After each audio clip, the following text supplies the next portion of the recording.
What's up, everybody? Welcome to Gojo and Golic. Happy Friday. Mike Golic Jr., Mike Golic Sr., Jesse Cofield holding it down at the Boston studio. We are brought to you by Wrangler, made for the ride of life. Save 15% on your first Wrangler.com order with promo code GOJO15. We got a great show for you guys today. As always, make sure you download, subscribe, rate, review. Leave us that 5-star rating. Check us out on DraftKings YouTube, DraftKingsNetwork.com, Samsung TV Plus, and more coming up soon, 8 to 10 a.m. Eastern, Monday through Friday. Fun one today.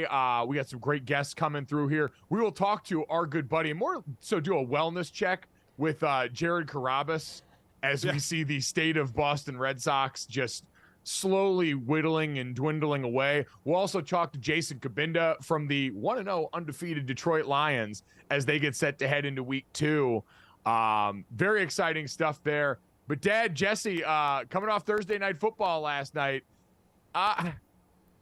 this doesn't really feel like we can keep doing the primetime Kirk Cousins thing anymore, does it? When you've thrown for like 700 yards through 2 weeks, it doesn't seem like your fault in a game that featured 4 lost fumbles by the Minnesota Vikings. Yeah, this wasn't pretty. One of them by Kirk Cousins, but it was a blindside hit, so he never saw the player coming at all. 4 fumbles, a costly one by Justin Jefferson after catching a pass and trying to reach for the end zone. He fumbles it out of the back of the end zone, so it's a touchback for the other team. I'm not really sure I still dig that rule. But as a former defensive player, I guess I should like it. And it seems that the two teams didn't like the article that came out in our discussion on the long ball is dead in the NFL, because there were a couple of hoisted balls here going deep for completion. So they weren't living that life. But this was a game of two different sides, right? I mean, you had one side in the Vikings passing it 40-some times, and the other side in the Eagles running it some 40 times, including those two, they call them tush pushes for the Eagles, or the quarterback sneak for Jalen Hurts to get into the end zone, which I still hate, but hey, more power to them for doing it. Yeah, guys, that week 1 loss to Tampa for the Bucs. The Vikings now have become the first NFL team since 2003 to lose 6 fumbles in the first 2 games of a season. So real sloppy. Yeah, it is incredibly sloppy. It's also one of those things, Dad, that almost makes you feel a little bit better about what the Vikings can be going forward, because that kind of bad turnover luck and fumble luck usually doesn't hold over a long-term sample size. And you can look beside that and say, well, were it not for them, and I mean in comically bad fashion and so often in rapid succession early in that game, they gave up the ball. The Eagles were able to pile on early, and the Vikings, once they stopped turning the ball over, surprise, surprise, were able to move the ball late. We mentioned they throw the ball about 75% of the time. They attacked the Eagles at all the places we thought, right? TJ Hawkinson had a big game. We figured backup linebacker, backup safety in because of the injury, and backup corner on the other side. You were going to try and test him deep. You were going to try and test him in the middle. The Vikings did both to great success when they could just hold on to the football. And so if you're Minnesota, we've talked all season about how they're preseason, about how they're prime candidates for regression, about how they won too many close games in a way that's going to be hard to replicate. But they've been able to move the ball despite it being pretty obvious we're throwing it to Justin Jefferson with a side of Jordan Addison. And so, Dad, does that make you feel a little bit better about Minnesota going forward despite the 0-2 start? Well, it makes me feel better about the offense. The defense is still a struggle. And when you're an offense, you better be a high-scoring offense with a defense like that. And certainly turnovers are going to ruin you anyway. But there have been a couple of teams that could afford turnovers. You go way back to the greatest show on turf with Kurt Warner and them. Kurt always said, I didn't care about turning the ball over because I knew our defense was good and we could score a ton of points. You know, this isn't the same for Minnesota. Their defense isn't good enough to overcome something like that, but their offense gets close. I mean, you mentioned it, you know, Addison averaging 24 yards on 3 catches. Justin Jefferson, it's kind of like the Cooper Kupp syndrome, or they're the same. And you know the ball is going to them, yet they can't be stopped. It blows my mind how that happens, yet it keeps happening, why Justin Jefferson is considered the best receiver and certainly proving it the best receiver in the league, last year's Offensive Player of the Year. But, you know, this is one, as you mentioned, you know, the Eagles jumped out on him, scored a couple of touchdowns after a 13-7 half. The 2 next touchdowns, all of a sudden, they're up 27-7 on this team. You think this is a blowout. And this is where, flipping to the Eagles side, they got to be careful. I mean, you can't have a lead like this, try to be in the Super Bowl last year. The next step is to win the Super Bowl like they did a few years ago. Giving up points like this late, it does show me, Mike, yes, Minnesota can score, but their defense isn't good enough, I think, to keep going back and forth like that. But it is for a team that's going to have an interesting scenario with their quarterback. Remember, they're still 0-2, and we have the stats for 0-2 and making the playoffs. Kirk Cousins is a free agent next year. They probably don't want to tag this guy for the amount it would be to tag him. You're going to sign him for a more long-term, or you're just going to let him go as a free agent because people are starting to bubble up about if your season isn't going well, do you trade Kirk Cousins to get something for him? Yeah, it's one of those where I do wonder if deep down Vikings fans look at this season and maybe prefer that outcome, because Kirk Cousins, right, wrong, or indifferent, has been a very good quarterback. I think his Q rating's at an all-time high coming off of that quarterback series where people got to see the hard work, all the dedication, all the things that he puts into the game. But he's felt like a quarterback with a ceiling ever since you brought him there. And remember, going back to 2017, the Vikings were one of those teams that made it to conference championship weekend with a backup quarterback in at the time, and then decided to bring Kirk Cousins in as the thought that he would help put them over the top. And that has not happened. And so, especially when you've been paying him that kind of money, because Kirk Cousins is the one dude that looks at the tag and goes, old friend, good to see you again, considering he made his entire NFL livelihood by betting on himself against the tag in Washington, double it up. So, yeah, I do think, Dad, there has to be part of that Minnesota Vikings fan base that says, all right, if this season ends up being a wash, I think Kevin O'Connell's going to get a pass if you can go and either flip Kirk Cousins or decide to move on this offseason and see if, hey, you're bad enough to be near the top of the draft and have potential to get one of the great quarterbacks that we've talked about, or get in the trade market this offseason for those guys. You mentioned the stat, Dad. We'll start to see this pop up over the weekend as we get to week 2, but dating back since a merger in 1970, 400 NFL teams have started the season with 2 losses out of the gate.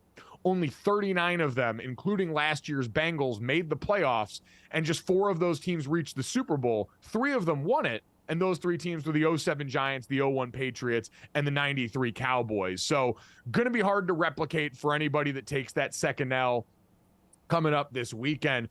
Dad, it is interesting you brought up the big play aspect of this. Brian Flores takes over as the Vikings defensive coordinator this year. And in a league that has gone to lots of 2 deep safeties, back and taking everything away, we have seen clearly through the first 2 games of the season the identity of Brian Flores showing up again. It is everybody up at the line of scrimmage. I have to imagine Wink Martindale sheds a single tear watching somebody else live life like him recklessly on the edge. Do you think they're going to be able to hold up like that over the course of a long season? We saw him with, partially, we've seen that be effective. Last year's Miami Dolphins defense operating in that way, but Minnesota not necessarily with the personnel that the Miami Dolphins had on defense. No, Minnesota's not a good enough defense to live life that way. Living life that way means you make big plays and you give up big plays. They're going to give up more big plays than they make, I think.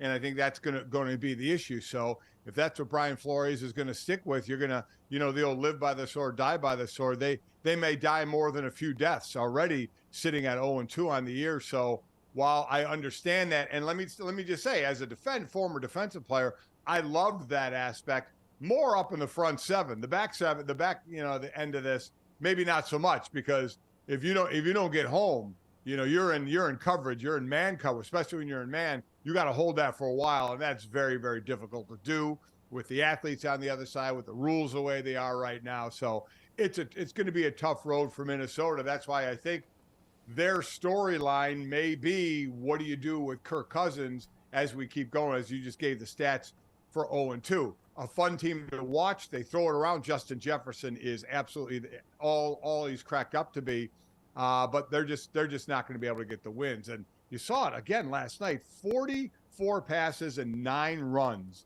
And again, this was a 13-7 ball game at halftime. And then for Philadelphia, it was 23 passes and 48 runs. They were living on the run. And you love when a guy steps in. Kenneth Gainwell was out for this game, one of the 4 guys out for the Eagles that were injured. DeAndre Swift steps in, gets 175 yards, 133 of those after contact. So that old line was blocking well. Though I will say, though, Mike, Jalen Hurts got sacked 4 times, got hit some in the first game as well. Getting a little bit interesting on that O-line, which is considered one of the best in the league. Yeah, I think it was interesting. A couple of those, I should say, came in 3-man rush situations where it felt more like because Jalen had to hold the ball for so long, eventually things just gave way. It has been jarring to see at the beginning, but remember, Dad, this is also an Eagles offense that I think, and I need to check numbers on this, but anecdotally, it seems like is running less RPO stuff this year now that Shane Steichen is gone. And so that was getting the ball out of Jalen's hands a little bit quicker. That was different tempo and cadence for this offense, where on some of these downs and distances, he's been holding the ball for a while because they're dropping 8 back, and it's led to some of those situations. So it has been interesting to watch that, Dad. For that Eagles team, you're right, still deadly on the ground. And man, life can be so simple when you're built the way they are in the trenches on both sides, right? Because the Eagles offense was not some sort of mirage of creative runs or some sort of, it was blunt force trauma. Yeah. It was, they're going to line up with like either 2 tight ends on the backside, 1 tight end on the backside, and run inside zone at you over and over again, and just let Jordan Mailata cave in one side of the defensive line and let DeAndre Swift run, who, by the way, Dad, we should have seen this coming despite 3 yards in the opener, and Nick Sirianni said, we're going to get him more than that. They just needed to insert another Georgia player. The Eagles have become the Georgia Bulldogs of the Northeast, and he realized, oh, I just need to get him closer to the rest of his Georgia Bulldog brethren, and his strength will come out, and it did last night. Yeah, look, it's stunning with the amount of Georgia players. What Jalen Carter did right out of the gate last week. He'll push in that pocket. Jordan Davis gets a sack last night.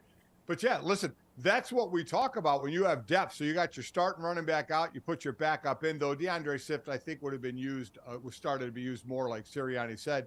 And he has himself a monster game. So they are a running team that can back it up with great passes because they have a couple of receivers to do that in Brown and Smith, right? So, I mean, and Goddard, by the way, at tight end. What did you make, Dad, last night of the argument we saw on the sideline cameras caught A.J. Brown arguing with Jalen Hurts as quarterback? We don't know about what, but there seemed to be a little bit of a disagreement on the sideline. A.J. Brown not targeted a ton in this game, had a touchdown called back because of a holding call on the running back there, and Nick Sirianni had to kind of come over and break it up. This feels like one of those things that people will tend to freak out about because it's a primetime game, because we got the great spider cam footage of it, when really, Dad, it's just the love language of the sideline, right? Receivers want the ball. People get hot and bothered on the sideline, and then you kind of go back and just turn the page because communication can be blunt in this sport. So Goddard had the most targets. He had 7 targets, 6 catches. Then A.J. Brown, 6 targets, 4 catches. And Devontae Smith, 5 targets, 4 catches. So all around the same. And listen, you've heard me say this so many times, Mike. I put nothing into those sideline rants, as long as they're about football. Of what's going on the field, because that's in the moment. We don't know what went on in that play or in that series or whatever that made that confrontation happen. But I put absolutely positively nothing into those on the field during a game. What do you mean you don't think about the Roman Empire multiple times a game? It's ridiculous. All men think about the Roman Empire at least 3 times a day. I award you no points, and may God have mercy on your soul. Dad, the last bit of because this was the result we expected in this game. Yeah. Philadelphia to continue to subsist on having one of the best offensive lines in the NFL, a defensive line that saw Jalen Carter exploit some of the injuries in the middle of it last night and make some of those big flash plays. Jordan Davis, by the way, getting loose on pass rush reps here. Go off, big fella. That's a literal grizzly bear. Kirk Cousins had to have shades of Dexter Lawrence hitting him in that playoff loss in the last play of the game, seeing that guy bearing down on him. But, Dad, the rule that came up last night, the fumble out of the back of the end zone, I'm amazed I've lived long enough to see people arguing in favor of that last night.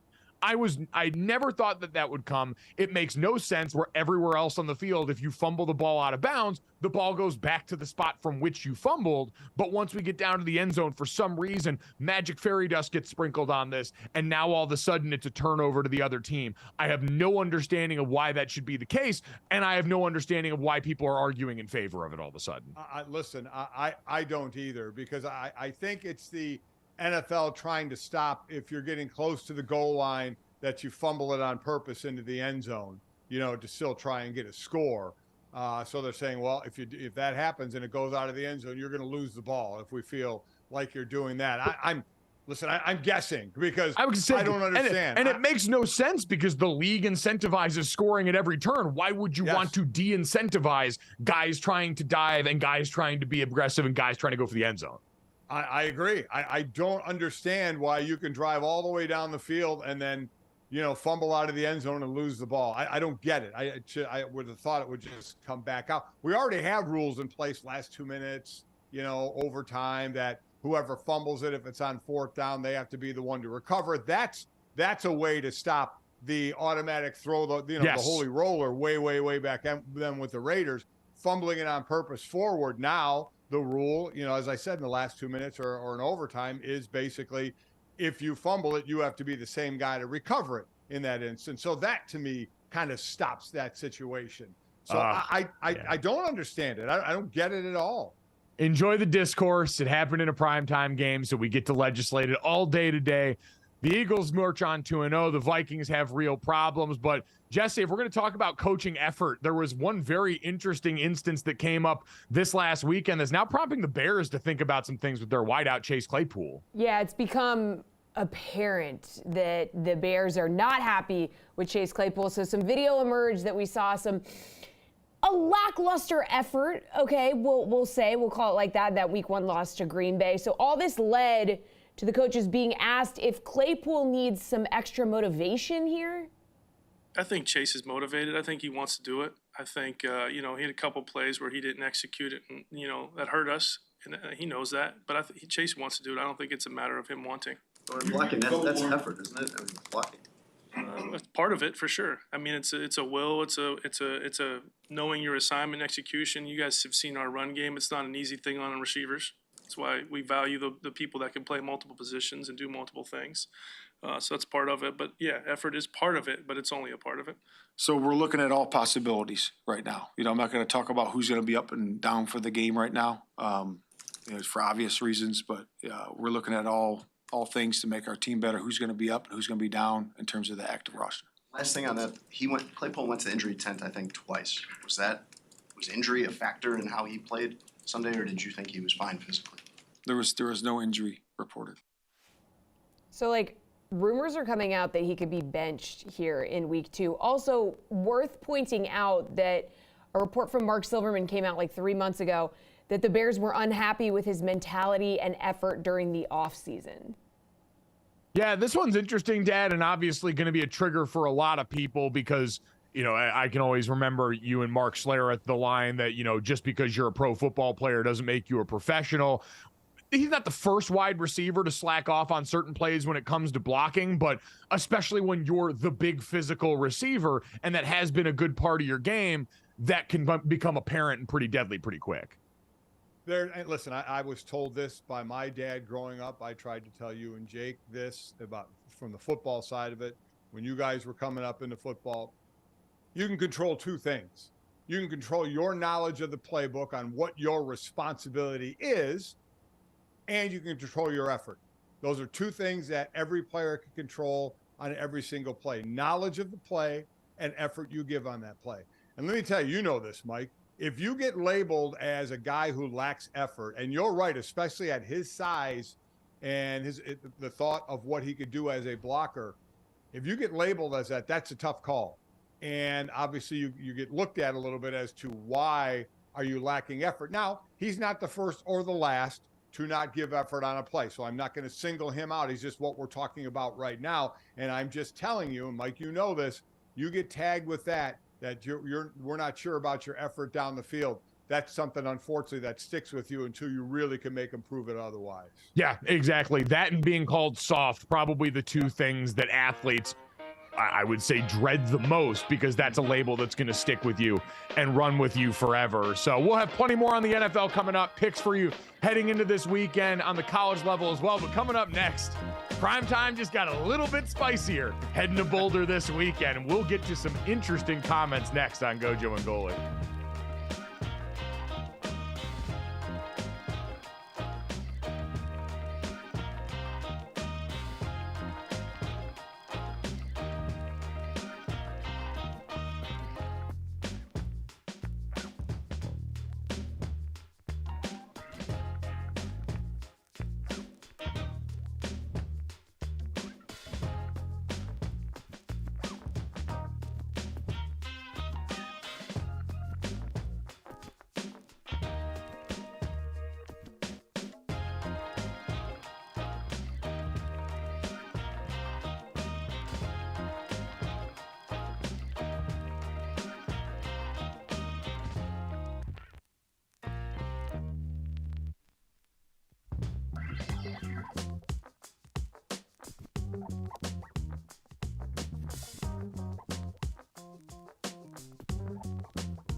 Welcome back to Gojo and Golic. It is time to turn our attention to the college game with our Modelo College Football Weekend Preview, brought to you by Modelo, the mark of a fighter.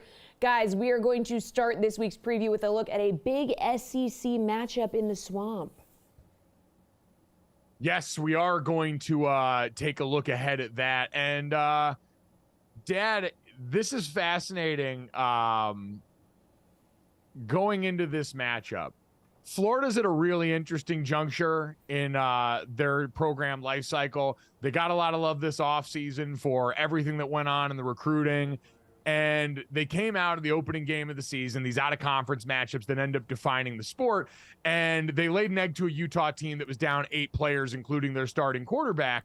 And now they walk into a situation where anytime you're on the other side of history, it's not a good place to be for the head coach. And looking at this one, Tennessee, for all their success in the last couple of seasons, has not won in Florida since 2003. It's 9 in a row that the Vols have lost to Florida in the Swamp. They're 6.5-point favorites heading into this weekend. And Billy Napier is 0-4 in rivalry games right now, Dad. So this is quietly a game that I know it's early in the season is going to start to make things mighty uncomfortable if they're not already in the Swamp, if there's not some production on the field to start to match what they've seen happen off the field and all the advancements around the program. Yeah, Vols won this game last year, 38-33 in Knoxville, but Florida scored, I think, twice in the last 5 minutes to make it probably a closer game than people thought. I agree with everything you said. They're going to start having the questions come up in Florida. Should they fall in this game? And I think for Tennessee, aren't we still waiting for Milton to throw it 105 yards? I mean, we're still waiting for that. Have the ball on your own 1-yard line, fade back and throw it the length of the field. I mean, that's all you hear is the great stories of him and his arm strength. But I'm with you. I like Tennessee in this one. I would give normally this game could be close like it was last year as Florida came back into it. But I feel I'm going to take Tennessee, I think, in this one and give the points.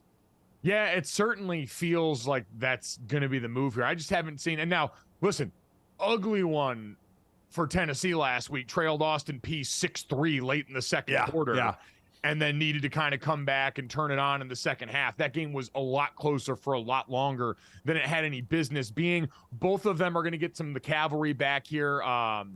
Both centers are coming back from injury. You got to be happy about that, right? I mean, I was just going to say both centers coming back. And all kidding aside, they're the anchor. They could be the anchors of that line. But I thought you get a special kick out of that, getting the two centers back, being a former center. Yeah, it's a beautiful thing. And on both teams, listen, for Florida and what they want to do under Billy Napier, they want to start and live with the ground game. That's an outside zone-based scheme. They want to work all their play action stuff off that.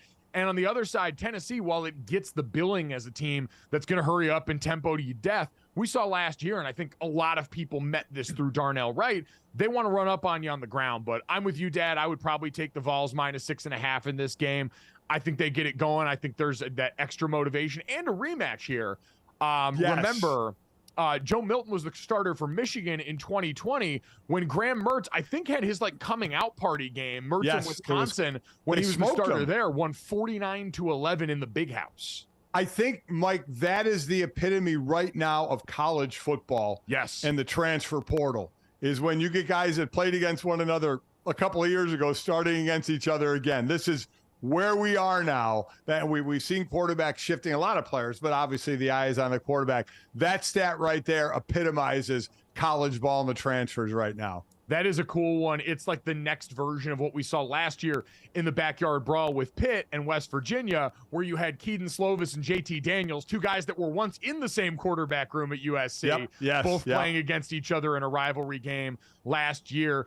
Let's look at that one, Dad. Pitt at West Virginia, the 106th installment of the backyard brawl, and the first time Pitt has made the trip down to Morgantown since 2011. This was one of the longest running rivalries in the sport before the teams left the old Big East and everything changed around college football. And both teams kind of limping into this game, 1-1 with their only real tests of the season being losses. Pitt lost to West Virginia last week in a game where their quarterback, Phil Jurkovec, who was once at Notre Dame and then went to Boston College, had 3 touchdowns but completed just 31% of his passes. A lot of Pitt fans wondering what the situation's going to be there. And then West Virginia on the other side beating Duquesne but losing in the opener to Penn State, Dad. So I can't pick this game. I'm calling this game. What do you see out of this one as we head in? West Virginia, I believe, 3-point favorites right now per DraftKings Sportsbook. Yeah, they have a nice redshirt freshman in Hudson Clement, who coming off 177th yard, 3 touchdown receiving performance last week. I'm with you. I'm not sure about this one. 1.5 for West Virginia. I think I'll give them the home love there, and I think I'll take West Virginia and give the 1.5 on this one. I don't feel confident either way on this one. These are two teams I really can't get a handle on just yet. Yeah, I think you look for Pitt. They've lost a lot in the last couple of years in the way of offense. Israel Abadakonda had, they had a 1,000-yard rusher and a 1,000-yard receiver last year, both of which are gone now from that offense that also has a new quarterback coming in that has struggled, even though he's familiar with the offensive coordinator. Frank Cignetti was Phil's coordinator for 2 years at Boston College. It just hasn't seen the talent go out there and necessarily match the production yet with the two of them. And so it's going to be, I think, tough sledding on both sides. That Pitt defense, though, one of the most consistent in football last year. They have been dead in the last 4 seasons. Pitt football, top 2 in sacks per game. They averaged over 3.5 sacks a game in the 2022 season. Now, you lose Kalijah Cansey, who is a consensus All-American last year on the defensive line. They're going to be looking for someone to step up in his stead, but that's a group that's going to constantly heat you up. So for Neil Brown, Garrett Green, and that West Virginia offense, you know exactly the brand of football you're going to get from the other side. It's like you said, can you get it over the top to some of those good wide receivers while you're under that duress? You could see West Virginia just slamming the ball. They did it against Duquesne, though, an FCS school, rushing for over 300 yards. But Pittsburgh gave up 216 yards when they lost to Cincy in week 1, gave it up on the rush. So you wonder if that'll be the attack there. And, for West Virginia, is Neil Brown, is how much of a hot seat is he on? Yeah. It's his 5th year, right? 23 and 26. So maybe playing for a little job security himself. Yeah, no, it's I think definitely getting to the discomfort point around there in Morgantown. So going to be fascinating, cool rivalry one. Overall, Dad, pretty weak slate of games this weekend. Yeah. South Carolina at Georgia, another one to look at just because it's the first Power 5 team and the first group of grownups that Georgia is actually going to have to play this season. And they're 27.5-point favorites right now, Dad. This South Carolina team has struggled pretty mightily. I called their game in the opener against North Carolina, and lines of scrimmage-wise, the offensive tackle spot seemed like a question mark for them. They were facing Drake May in that game. We'll see if Carson Beck can muster a similar kind of production, but I just 27.5 is way too big a number. I don't think there's any play in. You could do like an over-under in this game or something like that. I'd run screaming from the point total in this game, but it's going to be a nice litmus test for Georgia to see, all right, just check another box on the way to what we expect to be another marquee season for them. It's also a litmus test for South Carolina and Shane Beamer, right? I mean, they've gotten pummeled there a couple of times by Georgia since he's been there. You know, it's one of those, they're in a position where they can get more of a moral shot by playing better against a Georgia team. Can they do it? Man, I don't know. Spencer Rattler has a great completion percentage this year, but you did the game against North Carolina. He got sacked 9 times in that game, so that does not bode well. I do love for South Carolina, Xavier Leggett averaging just about 20 yards a catch. That's what they're going to need. Some of that, some ball control, tough sledding to go. It is a big number. I'd probably take the points in this one, but I don't think Georgia's going to struggle much here. Yeah, I think 27.5 is just too big on that front. But you're right. They've got the parts necessary to make it interesting. That was the formula for them down the stretch of last year. And you know, with Shane Beamer, you're always going to get incredibly competent special teams play, a defense that'll occasionally take it away. You mentioned week 1, they took the ball away a couple of times. Special teams led by Xavier Leggett gave them a lot of help. And so between that and a quarterback that's got NFL arm talent, it'll be interesting to watch. But again, I just think up front, Georgia's going to have them so outmanned. I do too. Also, let's see, Georgia safety, Javen Bullard might be out. He hurt his ankle last week and had to leave the game, may not play in this one. So, you know, is that something to look at and attack as well, especially on the deep route? We'll see. Again, a litmus test for South Carolina, how close they can keep it, but Georgia gets this win.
Deion Sanders and the Buffaloes have caught the attention of the football world. They have everybody on notice. And Jay Norvell, oh man, Colorado State head coach, why you gotta go and poke the bear? Here's what he said ahead of their matchup. You know, we had to do a bunch of ESPN videos, and it was great. I loved it. But our kids came out of those videos really with a chip on their shoulder. They're tired of all that stuff. They really are tired of it. And I sat down with ESPN today, and I don't care if they hear it in Boulder. I told them I took my hat off and I took my glasses off, and I said, when I talk to grown-ups, I take my hat and my glasses off. That's what my mother taught me. So, you know, they're not going to like us no matter what we say or do. It doesn't matter, okay? So let's go up there and play. And so that's just how I feel about it. Yeah. And so I don't mean to take over the show, but it's your show. I'm just tired of I'm tired of all that stuff. It's just, it's, and I know everybody else is too. Okay, I don't think anybody's tired of it. It's like, this is the circus of media. Like, and he's complaining about getting attention for his program and this game and everything. And Deion responded and he said, why would you want to talk about us when we don't talk about nobody? All we do is go out here, work our butts off, and do our job on Saturday. But when they give us ammunition, they done messed around and made it personal. And if there's one thing you don't want to do, it's make it personal with Coach Prime.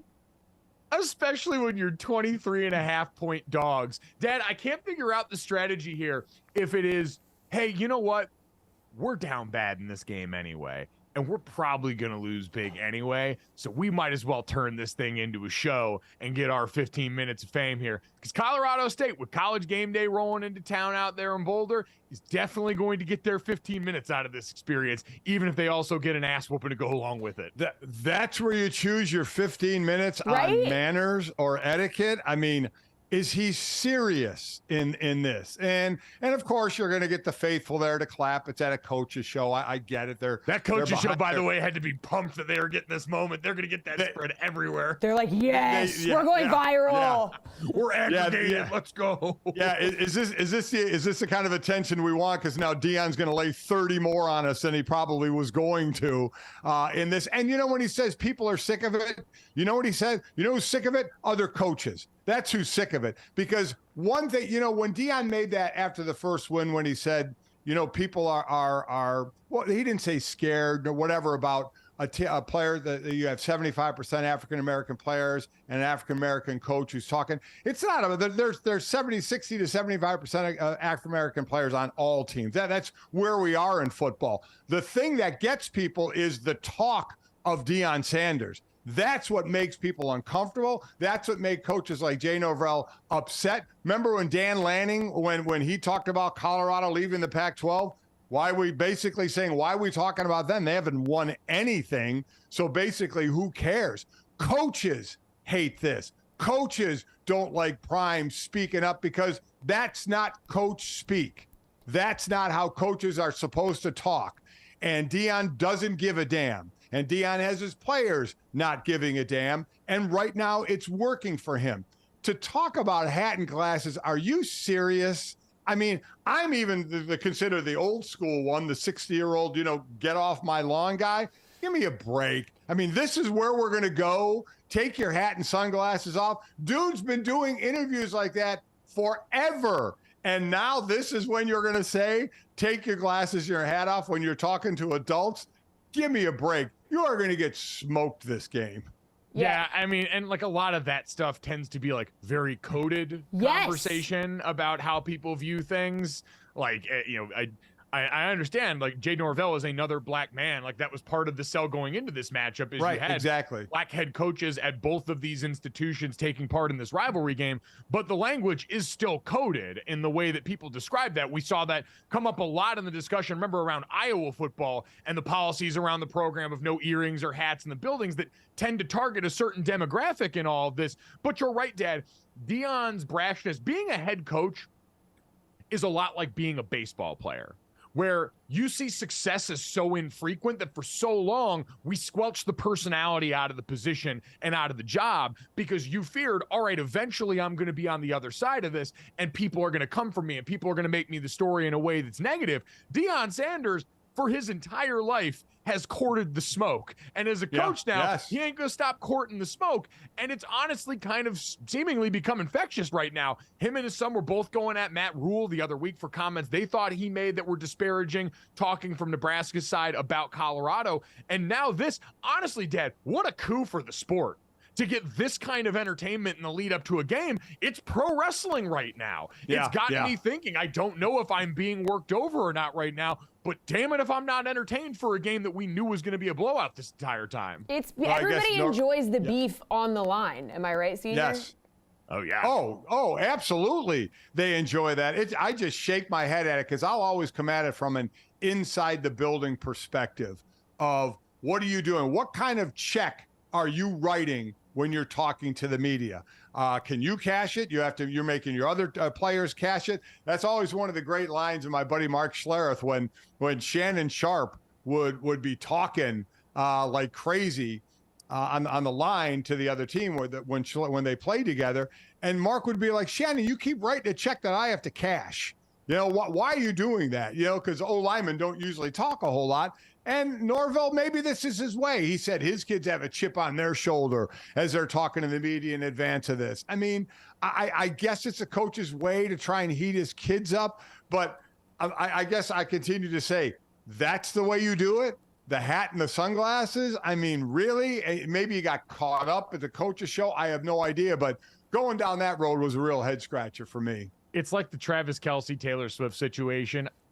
I want to believe that it really is like how he felt, and that you're right. He did just in that moment get kind of hopped up and have something he wanted to get off his chest, and that it is genuine in here because that'll make it more fun on Saturday when it goes out and we get what we got. You already saw Deion Sanders Jr. on the team there said, my dad should come out with the hat like Dale Dimmadome from the Fairly Odd Parents, just a gigantic 20-gallon hat walking into the sideline. He's going to make a show of it. He's going to try and rub their nose in it. It's going to be fun, and we saw that reflected in the clip that came out from him and the team yesterday.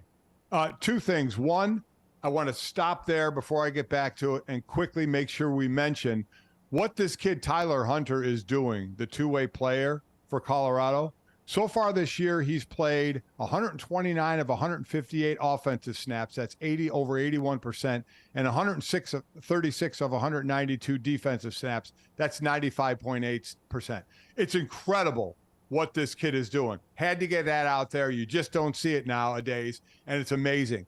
And the next thing, Mike, you tweeted it yesterday, and I'm with you.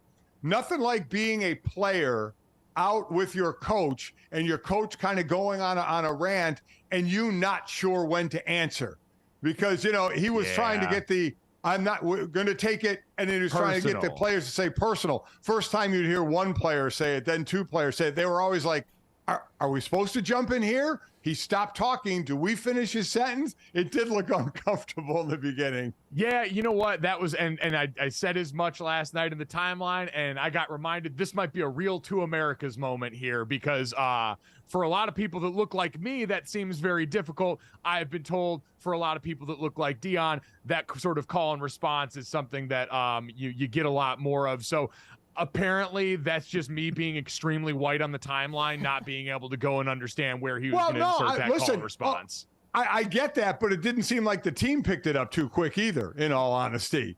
I think there were, again, a certain demographic of the team. I saw some portly looking white guys in the background like me that I think were the voices that you heard.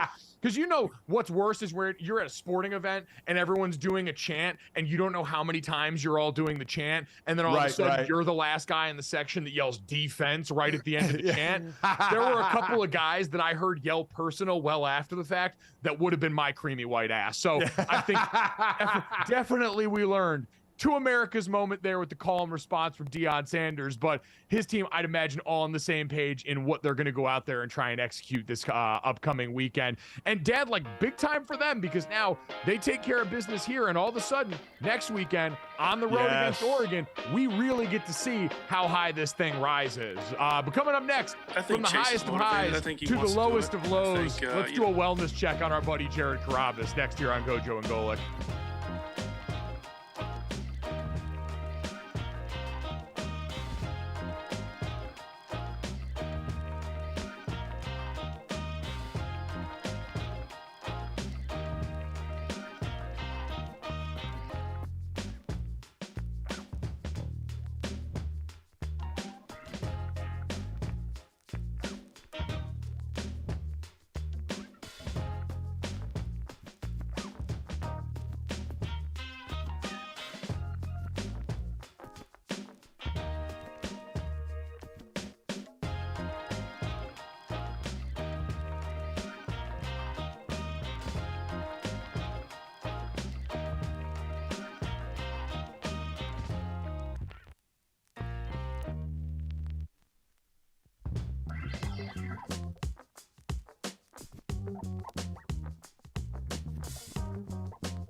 Big news here in Boston. We are back here on Gojo and Golic.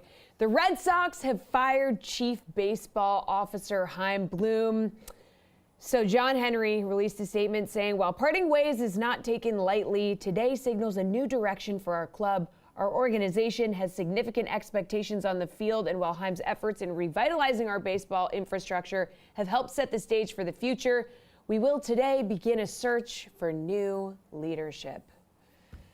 That wasn't crafted by a PR team. Guys, yeah, he wrote that himself, actually. Yeah, big news here in Boston, and we have our special guest, Jared Carrabis, here to break it all down. Yeah, it's just like, honestly, it's interesting because we framed it as a wellness check, but Jared, who, if you guys aren't familiar, is the host of Baseball is Dead podcast, and I think more aptly for this conversation, Name Redacted podcast covering the Boston Red Sox. Jared, is this actually like a good day for you? It's hard to say because I loved Chaim, the guy, and I feel bad for him. And I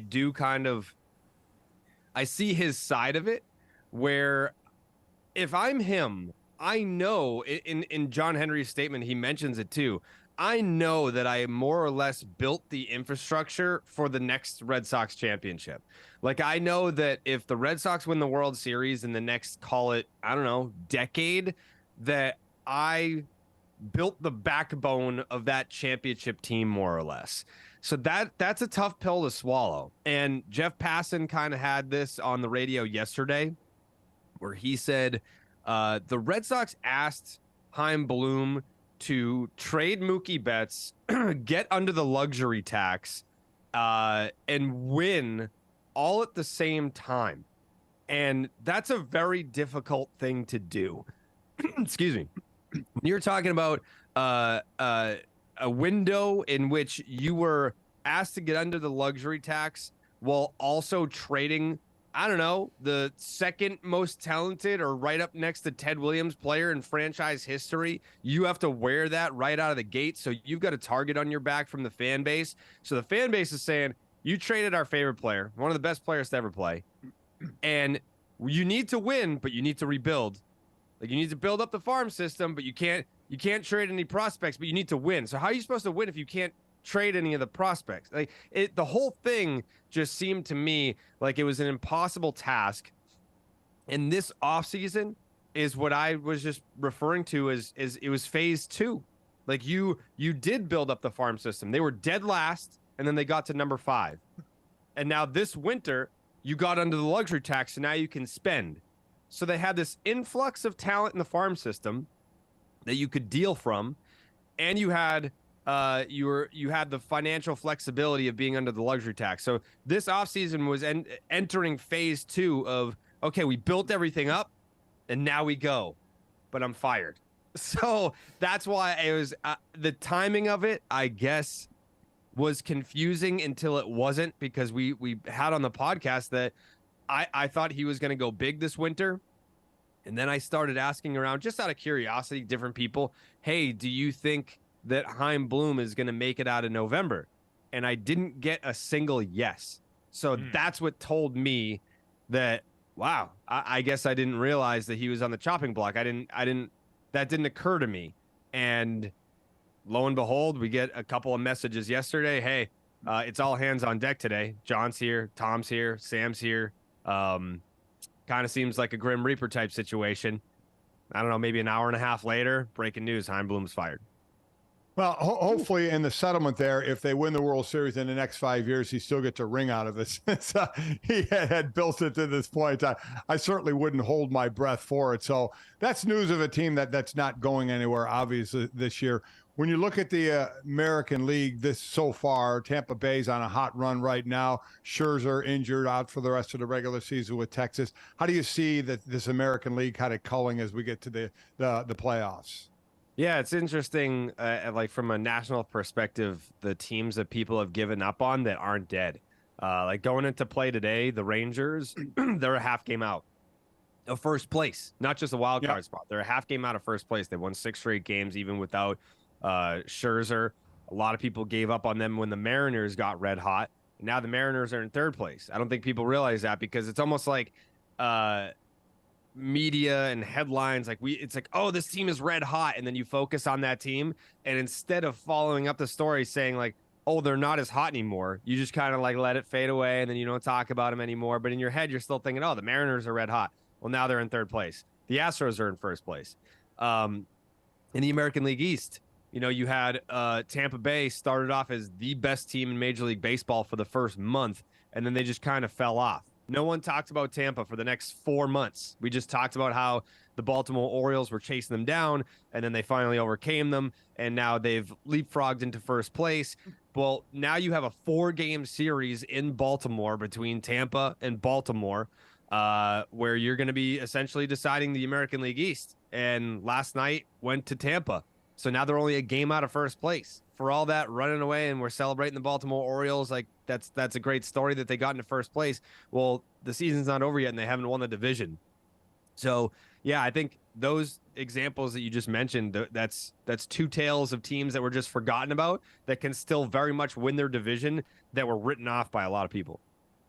Jared, I think part of it, you mentioned at the national level, the way these things can get lost is sometimes we get distracted by the shiny object, which for so much of this season has been the situation surrounding Shohei Ohtani. And then, oh, by the way, they snuck in Mike Trout last week and all the flirtations there. Is there anything you've seen as far as teeth to the idea of the Angels actually thinking about moving Mike Trout, or anything starting to go there?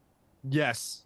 I think the first thing that you have to look at if you're reading into it from like a psychology perspective is that they went for it when they didn't really have much of a chance.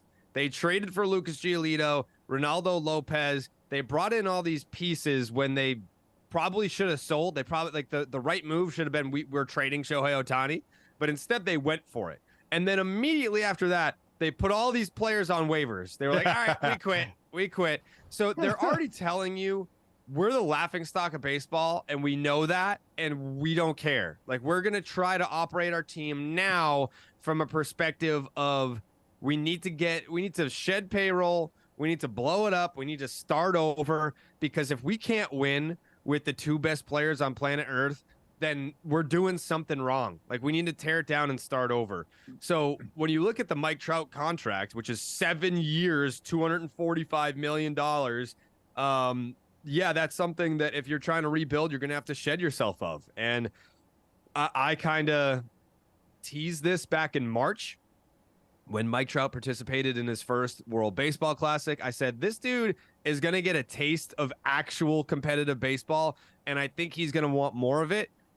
that pretty much happened almost immediately. Like I still have some sound clips of him talking about the World Baseball Classic final against Japan and how he can't wait to get back and have that feeling again. So the Angels have every reason to want to move on from Mike Trout. We don't know if Mike Trout is going to waive his no trade clause because he has a full no trade clause. That part of it hasn't been confirmed. But if you read into the comments that he had back in March about how he felt in the World Baseball Classic, why wouldn't you? They're giving you a get out of jail free card. If your whole reputation, or at least the perception of you around the league, is this guy doesn't care about winning, like he signed with the Angels not once but twice. That's why it was hard to feel bad for him in the first place. Was, oh my God, free Mike Trout. Oh, get Mike Trout out of Anaheim. Mike Trout willingly stayed in Anaheim on 2 different deals. It's not that he believed in where the organization was going. They were never going anywhere. He should know that better than anybody. I think it was a matter of, I'm comfortable here. They're paying me more money than anybody. He's a $400 plus million player. What to like about that? I can get comfortable losing out in California with $400 million. I was going to say, it's amazing how quickly most of the rest of us would sign up for that, too. So, right. No shame there, but it sounds like we may get free Mike Trout after all at this point, if that's the indication. Either way, lots happening right now. Jared, thanks for getting us caught up on everything, man. We appreciate it. Hopefully better days ahead for your Red Sox here.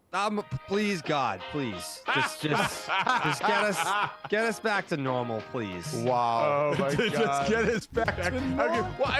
Well, Dad, the Boston standard of normal is winning a championship every other year in some sport over everybody else.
Welcome back to Gojo and Golic. We're going to stick with the Boston stuff right now, okay? New England Patriots going to play their first AFC East divisional game against the Dolphins on Sunday Night Football.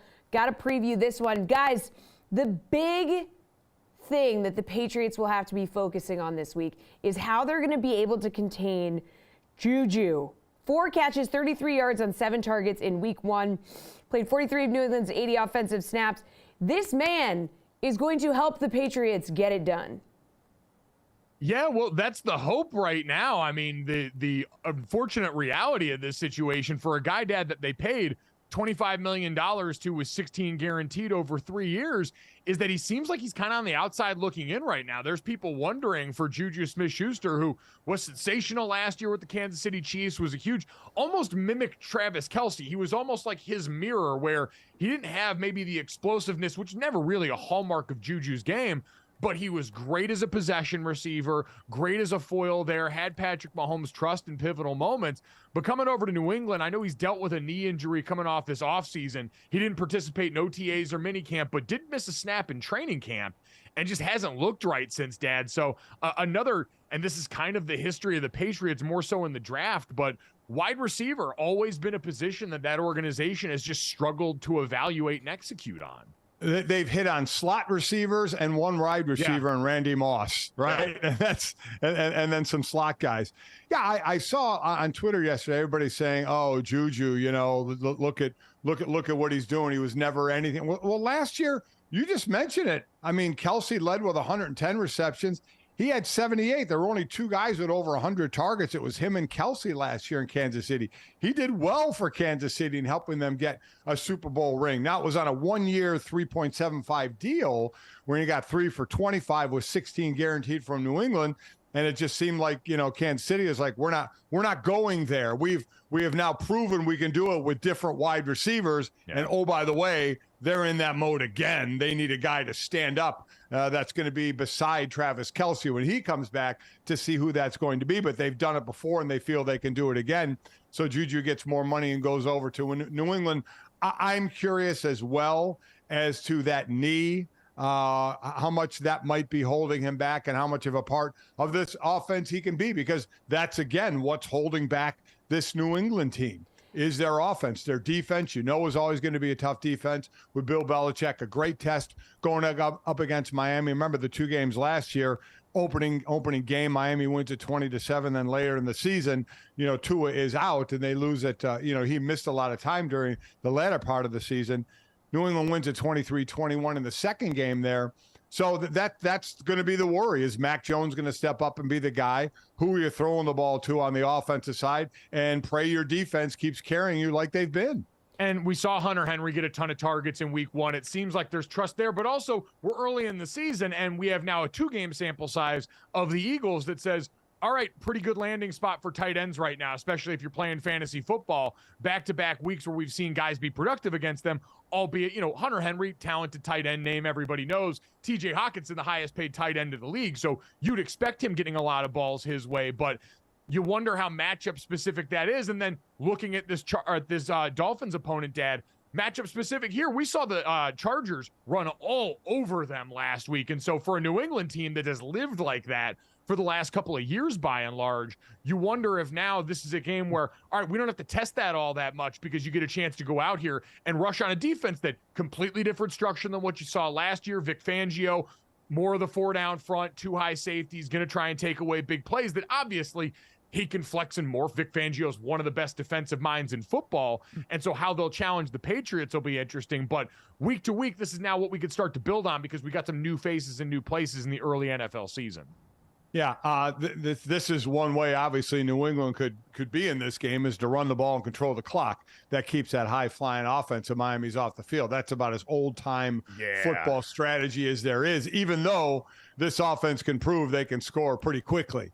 And if you get in a situation where you have to match score for score, New England is not going to be in this game. It's just not. So that's why I say a lot falls on this defense for New England. And as you mentioned, the rush defense for Miami is to slow down that running game. Make Mac Jones beat you, right? Make the air attack of New England, whatever that's going to be, make them beat you.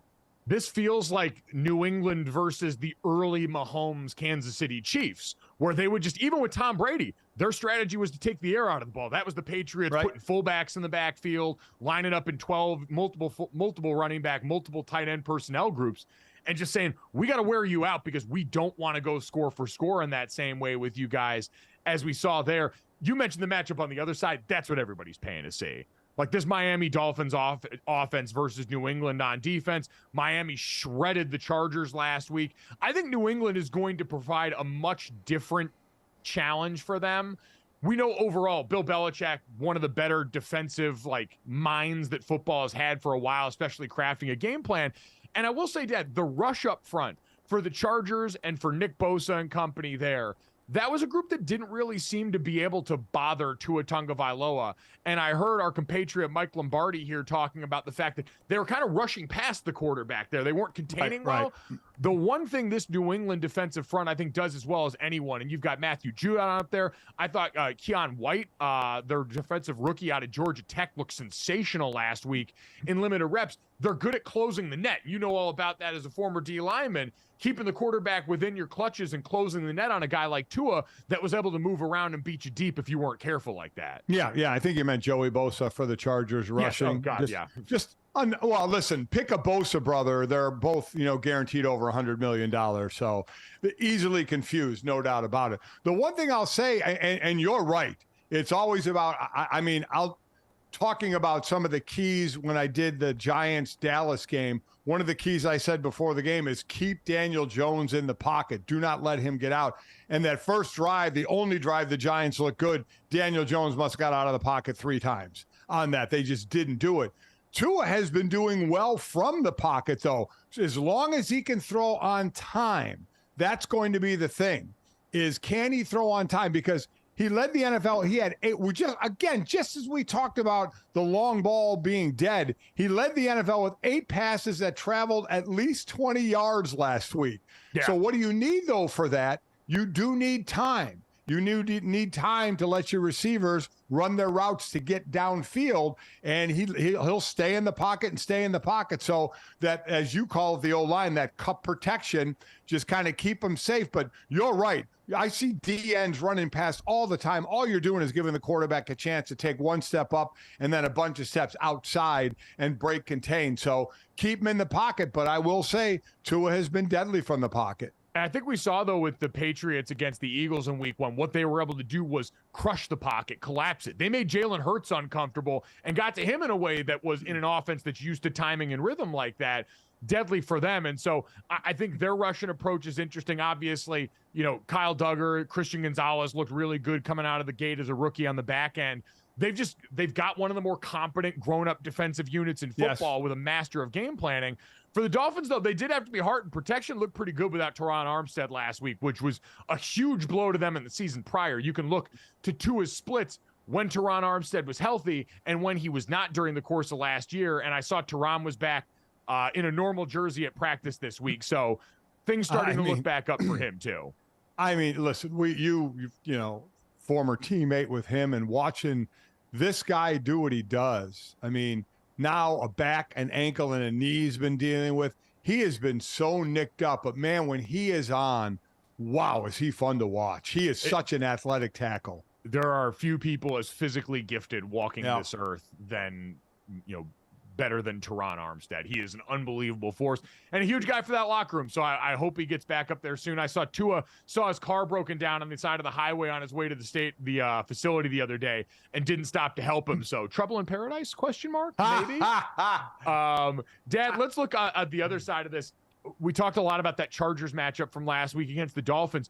Great opportunity for them now going on the road against the Tennessee team that was just dreadful last week. One of Ryan Tannehill's worst performances we've seen in a while. His first 3 interception, no touchdown pass game since his rookie season, just the 3rd of his career. They look terrible in a real rock fight of a game here.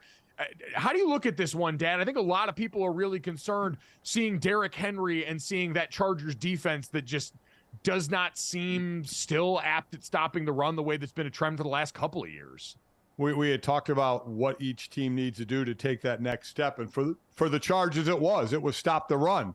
Well, yeah, here comes Derrick Henry. Great. I mean, be careful of the stiff arm. Know where the stiff arm's coming from.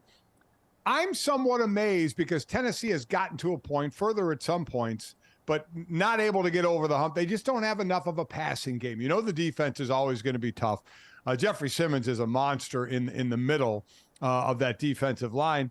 But you just don't trust their offense enough. You always ask the question, okay, can you control a game? And you can with a Derrick Henry, but can you get yourself back into a game if need be?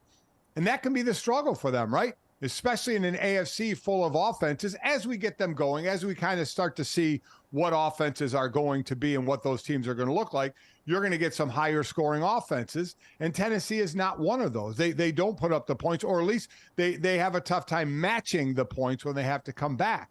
So you have a Chargers team who certainly can put up points quickly. And I don't know if Tennessee can match that. That's the one thing that has surprised me over the years with Mike Vrabel and that team trying to get to the next level is, but I guess it's the old question too, that they keep having Ryan Tannehill, but I guess the question is, well, where are you going out if you don't have Ryan Tannehill? And I know there's a number of people out there that say, well, there's a few directions you can go, but you're staying with Tannehill. He just keeps going over and over again. Can be good, can be bad like he was last week. But unfortunately for them, to where they want to go, it doesn't seem like he can be great at a consistent level to make that offense a worthwhile offense that says, yeah, they're going to threaten down the line. I mean, back-to-back years, they've spent higher-end draft capital on a quarterback. That tells you what the Titans think of Ryan Tannehill at this juncture, right? He's been a guy that's been a confident player in this league for a long time, but they went Malik Willis a year ago, and they went Will Levis this past year, albeit getting Levis at a discount that most people didn't think you could pre-draft. So, yeah, I think if it keeps up, and I don't expect it again, that's just the third time in his career he's thrown for no touchdowns and 3 interceptions in a game against the Saints secondary that's pretty good, on the road in one of the most hostile environments in the NFL. All those things as mitigating factors, but the clock's ticking on him, and I do wonder what the leash is going to look like this upcoming season for him, because offensively, like, even your biggest move on offense, Dad, the DeAndre Hopkins signing this offseason, as we spun the wheel on his free agency for so long, it's not necessarily something I think that's going to bear you the most fruit, just because if you've got a quarterback who's struggling, DeAndre Hopkins has not been for a while a receiver that gets open in massive windows, right? He's a great contested catcher. He's a great guy with, to go up in a solid set of hands, but a ton of space around the ball isn't necessarily how he's gotten down. And so I don't know how that works with Ryan Tannehill right now. Well, and again, you ask, for Tannehill, how long does it go? If things start going bad, it goes as long as what they think of Malik Willis or Will Levis are doing in practice. Are they playing well enough, where you feel comfortable putting them in? Enough to where you'd rather get the reps for a young guy. Like, I can remember very vividly when I almost got sat down my last year at Notre Dame, the conversation was, if you don't stop making these mistakes, I can get a young guy in there to make mistakes who we can get more reps in for the future. So I think that's the calculus for the Titans is, hey, is Ryan Tannehill bad enough to where you'd rather go out here and let Will Levis make some mistakes at full speed so you can see what the future might look like?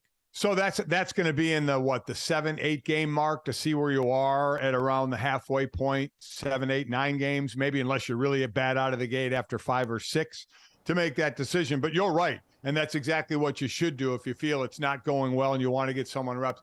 Put them in. I've always said, get their eyes watered, their nose bloody, get them some reps in, get them learning. Yeah, it certainly seems, and we've seen a bunch of teams take that approach this upcoming this season, I should say. So I'm gonna be fascinated to watch that. This game again is a total styles make fights matchup. We'll see, especially against this stout Tennessee defensive front, if all of a sudden we get Kellen Moore pushing the ball downfield a little bit more the way people have wanted with this Chargers offense. Because, Dad, the Titans have, on the other side, rushed the ball 47.2% of plays from scrimmage in the last season, 5th highest in the NFL. Chargers allowed around 5.5 yards a carry. So they can make this ugly if they want to, but it's so overwhelmingly obvious that the Chargers feel like they need to go and get this thing done.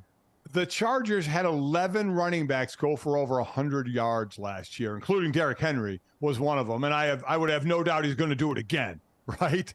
I mean, you want to talk about an easy over. Is Derrick Henry over the 100? I'd be stunned if he didn't get there. Yeah, I would be too. So looking at that one, I'm just trying to pull the line up. The Chargers are 3-point favorite on the road in this one, Dad. I understand that Tennessee can probably drag them down in the muck, but I'm betting on the Chargers team that I'm trying to will myself to at this point. I'd probably take the Chargers and lay the points on this.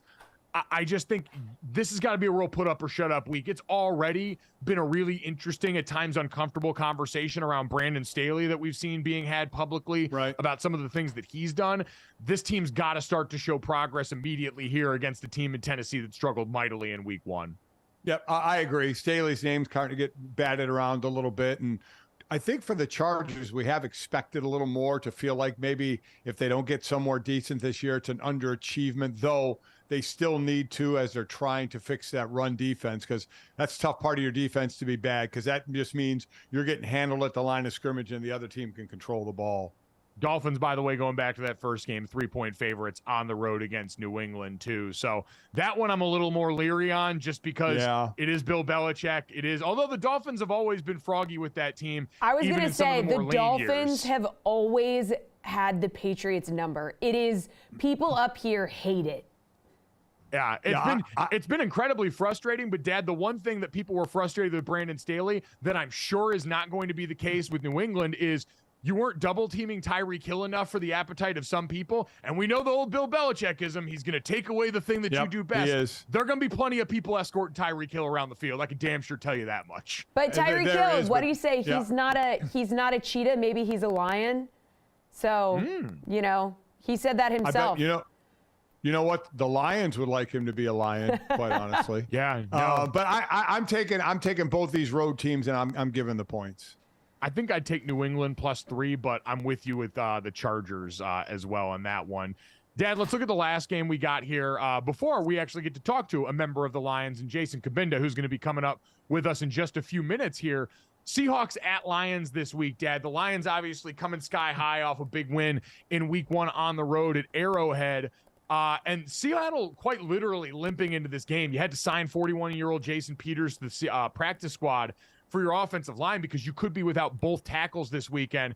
Dad, I think the Lions got a really good chance to keep this thing rolling this weekend. It's the perfect landing spot. We saw young players getting a chance to eat defensively for the Los Angeles Rams last week. Byron Young and company getting looks once those tackles started to go down for Seattle, made life hell on offense. Aiden Hutchinson had one of his best games as a pro week 1 against a much better Kansas City offensive line. And I feel like this is another great spot for that Lions defense to get a little bit more confidence going forward. They'll get tested on the back end, but I think up front, they got a good chance to win this matchup. I love how they're playing Aiden Hutchinson, playing him at both ends, playing him down in the middle as well, like a D tackle in that nickel situation, kind of like the old NASCAR from the Giants years ago, where you're putting D ends down and the interior as well. So I love the way they're moving him around. These teams have played the last 2 years. They've played, it's their 3rd straight year. They've combined to score 80-plus points in each of the past 2 games.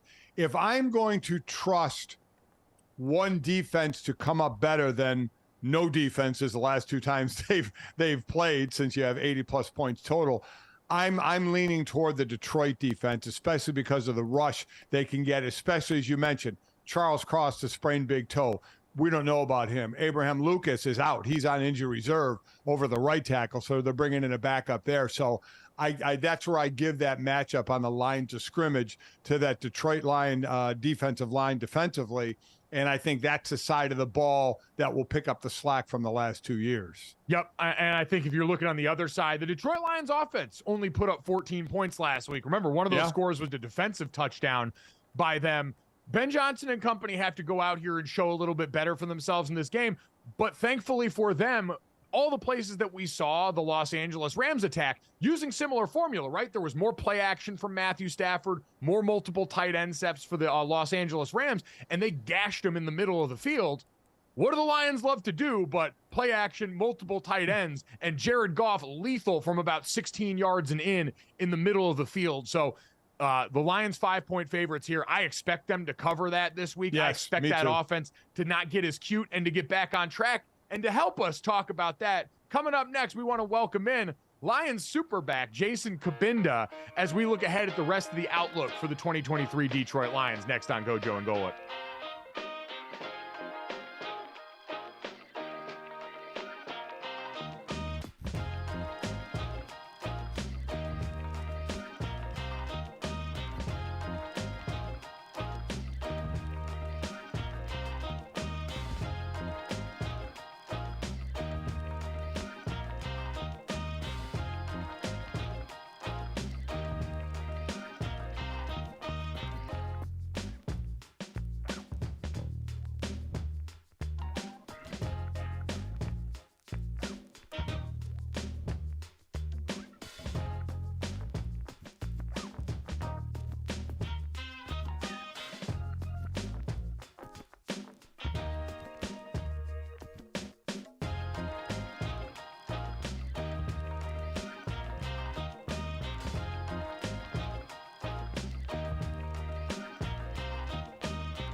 Welcome back to Gojo and Golic. So the guys got to catch up with the Lions' Jason Cabinda, all about the season outlook and how Detroit has just started their season off with a bang. Check it out. All right, heading into week 2 of the NFL season, very excited to talk to a man whose team is currently undefeated, Jason Cabinda, fullback for the Detroit Lions. Jason, how you doing, man? Appreciate you spending some time with us. What's going on, guys? Appreciate y'all having me on, man. I appreciate it. Oh, I tell you, just take us back now. Mike and I did a show outside Arrowhead Stadium last week, and then we watched the game up from the press box, and just watching that game and seeing you guys win that. Tell us what was going down in the locker room and how much you enjoyed that before you had to forget about it for this week. Man, it was sweet. I always love playing at Arrowhead. It's a special stadium. It's a great environment. So to, be able to go in there and take care of business and, really just get confirmation, to ourselves in terms of what kind of team we knew we were going in there. To be able to go in there and handle business the way we did, handle the the adversity that we came across during the game and stuff like that, and be able to handle it and take care of business was awesome, and it was really good to see. I think the big question is, did you have a barbecue while you were out there? I did, man. Had me some Jack Stacks. Oh, there we go. There you go. Jack We did Stacks, too. baby. I knew we were in the right spot because as we were going to Jack Stack, Dad was sitting down inside. Right. I had to go outside and take a phone call, and up walks your guys' offensive line coach, Hank Fraley. So I'm like, all right, if the O-line coach is over at the spot, we know we picked the winner out here for sure. Yeah. Hank loves him some good food, man. I'll tell you that. No, definitely. And listen, it worked out. It was great fuel for you guys. And listen, the start to the season, like you mentioned, confirming a lot of things. What's it been like for you guys now? You've been here through some thin years in Detroit to have these expectations now where you guys are the team everybody looks at and expects to be winning.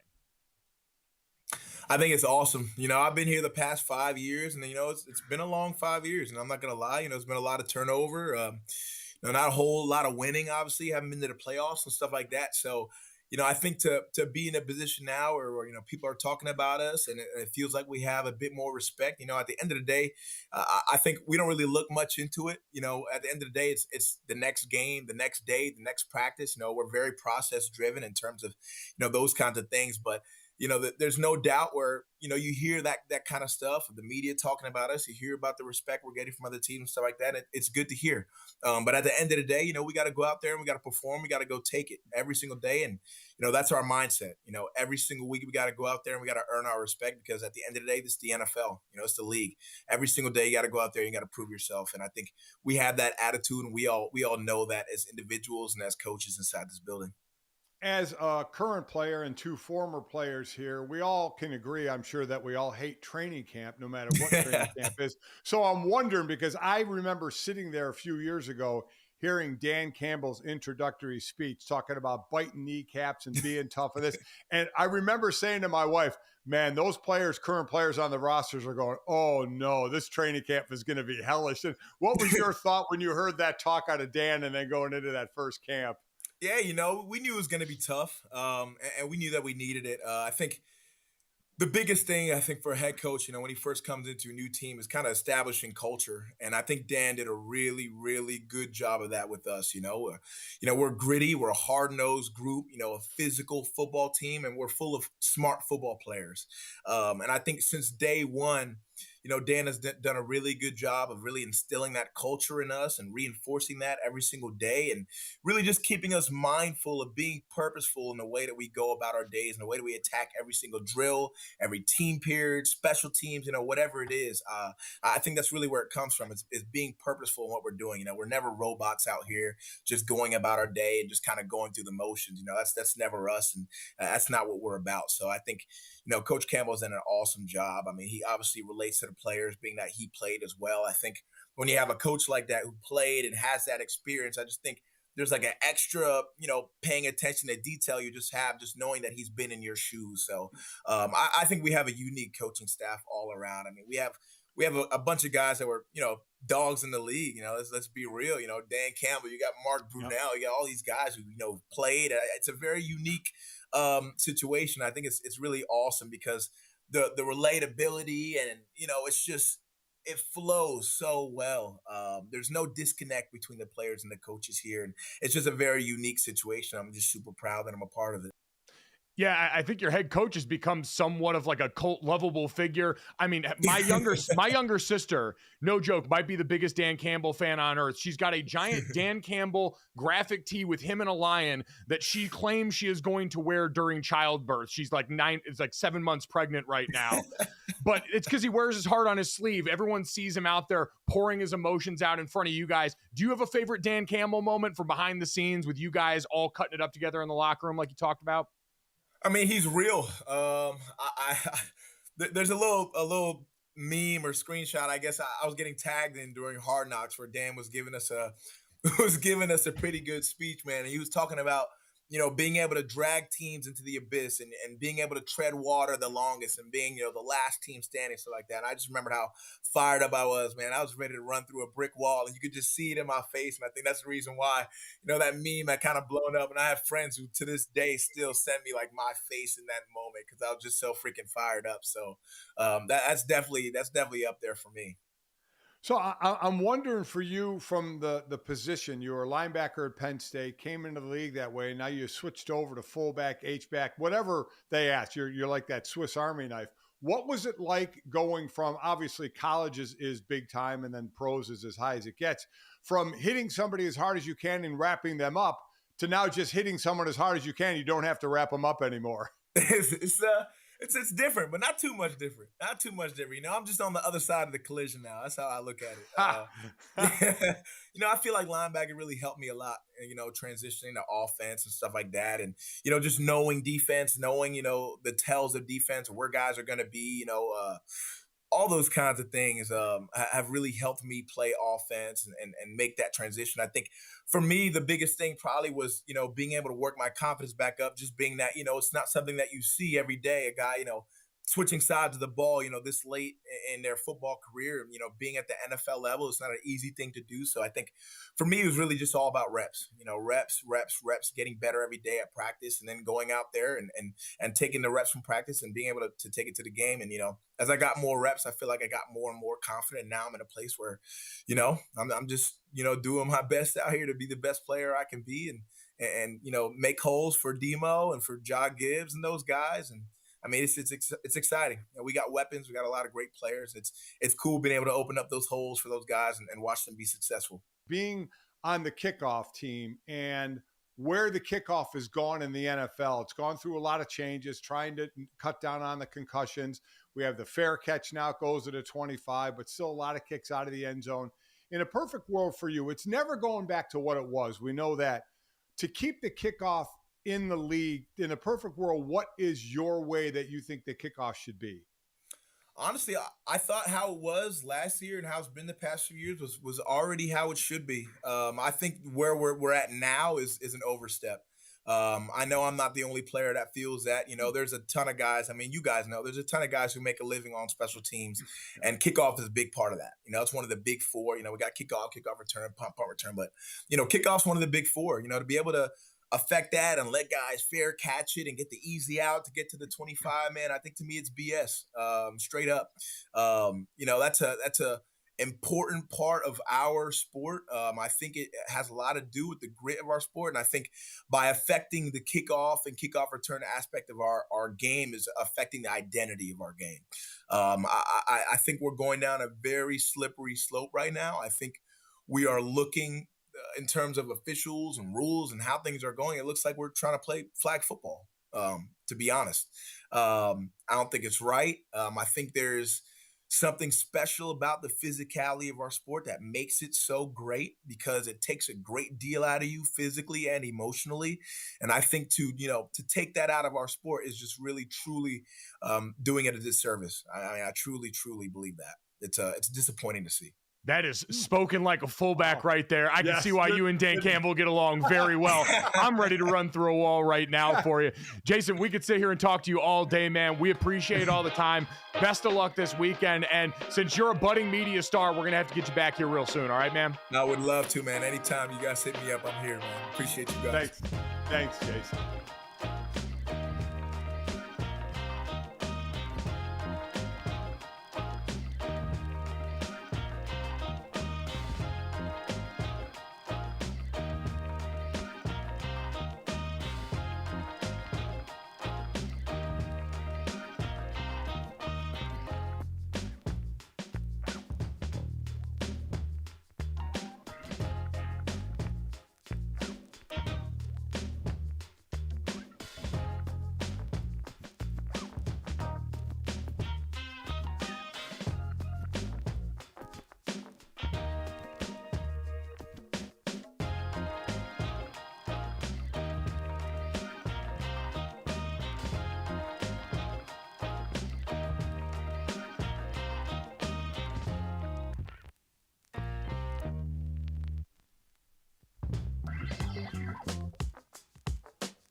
Welcome back to Gojo and Golic. This league, time to talk some NBA. So Giannis Antetokounmpo caused a bit of a stir a few weeks back when he said he would not be considering a extension with the Bucks until 2024. And Bucks fans have been having nightmares about that ever since. Well, he just gave them some more nightmare fuel on the 48 Minutes podcast.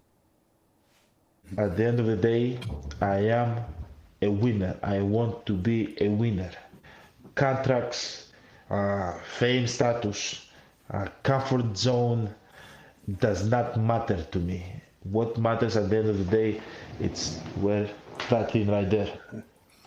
That's what matters. I want us to win another championship, but at the end of the day, I talk too much, and the game is played, it's not talked, you know. But as long as we play and we approach the game every single day the right way, and we all sacrifice for a common goal, I can see myself being in Milwaukee Bucks for the rest of my career.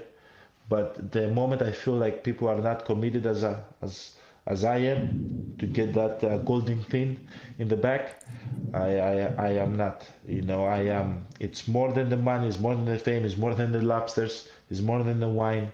It's more than the charter flights, the private flights. For me, it's all about that, and I want that. I was confused for a second when he said the lobster. Yeah, I didn't know either. But then he said charter flights. He was talking about the rich people stuff. Yeah, right, Okay. exactly. But I saw a headline saying that this was Giannis soft launching his future trade request. I mean, but we've seen. So this is my thing with Giannis is this is exactly the playbook that he ran before his extension with Milwaukee that preceded the championship, where he kind of ended up stomping out what would have been a whole season full of Giannis headlines by signing that extension after he basically held their feet to the flames. And look what it nettled him, right? Chris Middleton, Drew Holiday, all these things that eventually help him win a championship. But Dad, this is the most Midwest thing about Giannis is in a league full of star players dictating things to teams, Giannis will always couch it with, I want to be here forever and be like Dirk and Kobe. But if you don't work really hard for me, I might leave. Oh. So I'd like to hear the sound bites from him before he signed the extension, you know, because basically it was doing the same thing, right? I want to win, and they hadn't won then. You know, they hadn't won yet. Now they've won a championship. But what was the sound bites before that?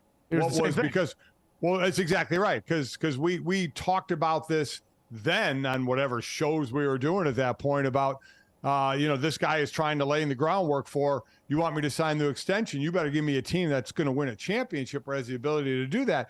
So now what happens behind the scenes? It's like NBA players basically have soccer players have a lot of power as well, the top ones, but NBA players have the most power of our four major sports here in the States about dictating whether they want to be with a team or what a team does to make them stay. So is he just saying this into a microphone and hoping management heeds it? Is he talking to management at all? Are they talking about what players to bring in or what manipulation to do on the team that would satisfy Giannis? Because you want him to sign, right? So the thought process would be to say, Giannis, what are some of the things maybe you're looking at that will keep you here, that will show you our interest in wanting to build a championship? And in all honesty, teams don't ever want to do that. They don't want to bring a player in. We talk about this with quarterbacks in the NFL. Oh, I wasn't, brought into the conversation. Nor a lot of times should you be brought into the conversation. But are we getting into a time where when you have a player with that much power, that is obviously the most talented one and one of the best players around, do you bring them in? Are you a management team and ownership that brings in those type of players to ask, what do you want? What will make you want to stay? Or is it just, hey, I'm throwing this out there, take it for whatever you want, and start putting some moves together that hopefully will make me happy? Well, guys, the people that they've brought in, so Chris Middleton is 32. Right. Brooke Lopez is 35. Drew Holiday is 33. So, you look at these players, and it's hard to imagine that you're going to be able to keep Giannis happy for the long term here as these players start to age out a little bit, and you're going to have to bring in some new faces in order for him to be pleased with his supporting cast. And I think that's the whole point of this, is he sees that juncture as well and where this is going. Chris Middleton dealing with injury a lot in the last season. I think he's hyper aware of all that stuff, and he understands his timeline could and should be a lot longer with this team. And Dad, to your point about what level of influence these guys should have, life is simple sometimes, man. We all got a boss, and if you want to keep drawing paychecks, you got to do something to make sure that boss feels the love. And whether, you still get your influence on a situation, you still ultimately want your agency, if you want to keep working there, you got to keep the boss happy. Giannis is daddy there. Giannis is the boss in that organization. He might not sign the checks, but the hopes and dreams of that thing don't rest on anybody sitting in management. It's not like you got one of those weapons up there that everybody thinks is God's gift. It's not like one of those names that we all know in the household, like Daryl Morey and some of these dudes that have been so public about their dealings. It's Giannis. Your secret to success has been you found a 7-foot Greek mutant who can go out there and do things on a basketball court that few people can do. So my free unsolicited advice, I would keep that dude happy for as long as humanly possible. I would bend over backwards to make sure that dude's happy. Life can be simple. Happy wife, happy life stuff. Giannis is your boss. Giannis, whatever you want to phrase it as here, that's the one thing you got to keep the main thing in Milwaukee. Period. So, that's the decision to make, right? Is if you want to win a championship, because we talked about this last time before he signed. If he's gone, Milwaukee goes back to an also-ran team that you don't get talked about a lot. With him, you're talked about all the time, and you're one of the top teams in the conference. So you get to make that choice. Do you spend more money or the money to bring in integral players and mess around with the luxury tax? Or do you say, we're more worried about that? That's what I think Giannis is talking about, what are the motives for you? If you have to spend some money to get us a championship, so be it. And by the way, the spending is going to continue to be with him. Yeah, well, I was going to say, and that's part of it, is most of it is these guys wanting their ownership to spend into the luxury tax and say, hey, I need you to hurt a little bit if we're going to go out here and win this thing, because I got needs and you need to fulfill them. So that's going to be an ever-present situation, I think, in Milwaukee until we see them do something substantive in this next iteration of the team. Dad, league-wide, we also saw memos yesterday. The NBA Board of Governors voted on Wednesday to approve a tougher resting policy, punishing teams with fines for resting stars for primetime national TV games and in-season tournaments, as well as multiple all-stars sitting out together for regular season games. This excludes a very specific crust of players in the league, where players who are 35 years old, star players, so a star is deemed a player who made an All-NBA or All-Star team in the past 3 years, who have played 34,000 regular season minutes or a combined 1,000 regular season and playoff games, according to Bobby Marks, a group of players that conveniently includes LeBron James, who I have to imagine factored prominently into where exactly these bars were set, so he fell well under that.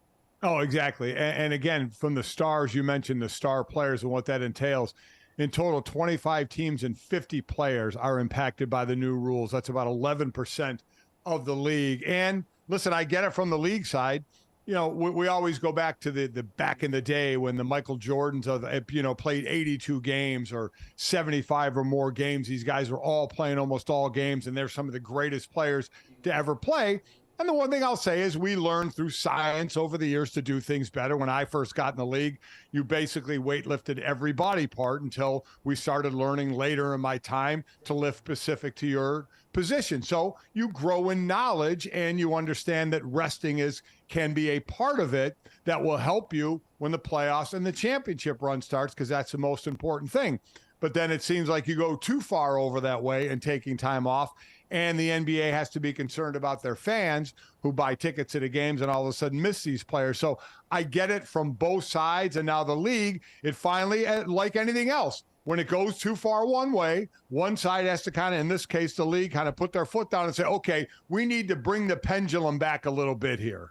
And it'll remain to be seen. Now, if this will be enough, I think the fines can start at about $100,000. Yes. And if you're an organization and you believe you're a championship caliber team and you would rather rest your stars on the schedule you set before the season to ensure that the main thing stays the main thing, is this going to be enough of a deterrent? It's the NBA's first shot at this. We will see how it goes. We'll give you 3 quick shots of this on the way out next here on Gojo and Golic.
Welcome back to Gojo and Golic. Mike Golic Jr., Mike Golic Sr., Jesse Cofield.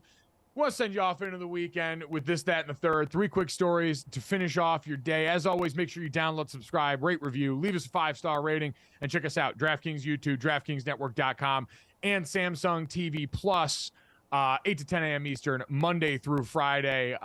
Guys, let's get it started and let's get to this. The NFL made an announcement yesterday that Tottenham Hotspur Stadium has now officially been named the home of the NFL in the UK. As part of the arrangement, the commitment staging to at least 2 regular season games there every year through the season in 2029.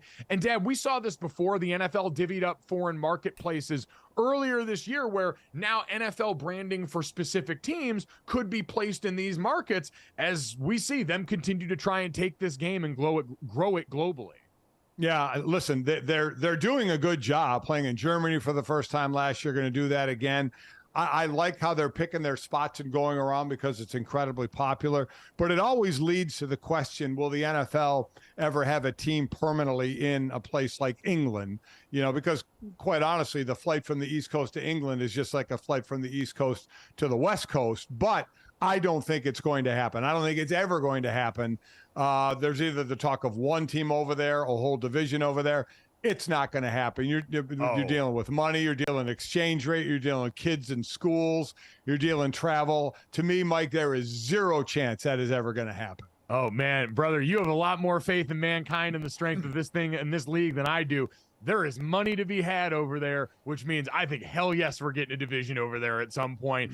And I know it's the NFL. It's different than college where things can be dictated. You've got a PA, you've got collective bargaining, but that money trickles down to everybody. And it is the discomfort of a few versus the comfort and the continued riches of many. And we know how hard owners tend to press for this stuff when there's money behind it. I completely disagree. This seems like it is inevitable. Yeah, I don't see it. Jesse, do you see that happening? You know, I love London. I think it's so cool to go over there. I think that the competition with football, their version of football, soccer, is something to consider here, because those are rabid fans of, you know, soccer over there. Those people love their sports. So I don't know if football would be, there's definitely money to be had. Gojo's right. So at that point, I don't think there's anything stopping the NFL. If they can make some cash, they're going to try and make it work. But I think that it would be an issue trying to integrate it with European football. Well, they've been giving you small doses. It's like any antidote where you hear in movies, you take a little bit of the poison over time to make yourself immune to it. They've been playing these games in London since 2007. Like, I didn't realize it had been that long. So they've been introducing this, and now you've expanded to Germany, other spots there. We know football, American football, immensely popular south of the border here in Mexico as well. So they've always been very calculated about this. And that's why, again, when rich people seem obsessed with something and the rich people around the NFL seem obsessed with getting this game more and more across the pond in an overseas market, I don't doubt that they're going to get what they want done, because that is showbiz. It would just be tough because Premier League is in action now. So you would have 2 major leagues in action at the same time, playing in technically the same stadium. So I don't know. Well, I'm sure, like you said, they'll find a way to make it happen. If there's money involved, they'll try and find a way, but you got to deal with the players and the union in this one as well. So it's not just like, hey, we're going to do this, and there's nothing you can do about it. There's a whole lot of hoops to jump through here. And we will wait and see what those hoops look like. But let's get to that, Jesse. An interesting reminder about the limitations of celebrations that we got reminded of in week 1. Yeah, Amon-Ra St. Brown had a very memorable celebration on the field, and apparently he was one thrust away from a flag being thrown. So he did his little pump celebration out there, which was quite entertaining to watch. And he got to the sideline, and the wide receivers coach was like, hey, man, one more pump. And they said they were going to throw the flag. Dad, we've seen this expressed pretty clearly in the last few years. There is definitely a limitation on pumps, and Amon-Ra St. Brown flirting with the line there. I appreciate it. You can't know your limits if you don't test them, but this is one thing that weirdly the NFL has come in and legislated is you can't be out here getting too sexy on the camera at any given time. Do you think he was counting in his head? Do you think he was counting? I was going to say, is there something in the rule book, or is this subjected to the officials that think, you know what, that was one pump too much. We're gonna flag you on this one. I'm one of those, as long as you're not in the grill of the other team showing them up. I'm not a big fan of exercising flags on celebrations, more like they do in college. I mean, my God, in college, it's a joke. Let the people celebrate a little bit. I know then you have to be careful. I get it with the NFL. You can't bring in props, right? I mean, I understand that, believe me. But as far as just celebrating, man, go ahead. But then you start crossing the line with the provocative celebration. That's where it makes it a little more difficult of when the ref steps in. But I'm usually all for a really, really good celebration as long as it's not in the grill of the opponents. And you know what? Even if it is in the grill of the opponents a little bit, this is high-level competitive athletics. These people are out there putting their bodies on the line each and every week. If you want to get up and talk smack to somebody on the other team, Deb, we talked about writing checks that your ass has to cash. At least you got to go back it up out there. If you want to go talk smack to a DB after you get over on him in the end zone, the only person you're potentially hurting is you, who's going to have to see that guy in the next series out there on offense. So, yeah, like anything else, there's a line. We all kind of know it at some point, but I'm pretty good with a little bit of taunting amongst players at this level especially. This is one of those where, and I think they call it too quick in the NFL. If you get up and stare at a guy, same thing in college. You stare an extra split second. This is purely for the youth, right? That's what this is. They don't want the 8-year-old or the 14-year-old or the 17-year-old doing this stuff. I mean, this is for the younger generation. They don't want to have to animate this in Andy's bedroom, you know? That is true. Oh, my God. Oh, my God. Can you imagine? Oh, my God. I did not think about this, and now we need someone on the Jags. Good point. To step up and be our hero so that we've got some animated Toy Story character doing violent pelvic thrusts in the end zone during, oh my God. Jesse, you've unlocked the code. That's really good. It would be, I mean, these guys have the chance to do the funniest thing possible. Oh, from your lips to any God's ears, please deliver us this manna from heaven and ruin the purity of this product designed to reach the children. Jesse, let's get to the third here and get back to some purity on the field, some good old-fashioned balling from an unlikely source that now all of a sudden might be a little more on your radar. Yeah, Puka Nacua, man, he is a fantasy football darling. Okay, 15 target, 10 catch, 119-yard day in the Rams' Week 1 win. So after that, he was the second most added wide receiver in fantasy leagues, over 14,000 adds. And he's also picked up a pretty sweet nickname here. Rams Darion Kendrick calling him Puka Doncic. Ooh. Call him his nickname Puka Doncic. Puka Doncic? Yes, for me. He's gonna surprise. He's gonna surprise the league this year, for sure. I love that. It's so original. You know what? It's one of those things that, because I'm like trying to think about what the connection could be. Is there anything about Puka's game that would be reminiscent of Luka Doncic? And then I realized, no, we don't got to overthink this. He's got a name that sounds like Luka. And there are certain words you just don't get to rhyme very often. And God hands you a Puka, and you're required to make this kind of connection with it. Sometimes, Dad, it could just be that easy. Listen, love to see the breakout. 15 targets, 10 catches, 119 yards.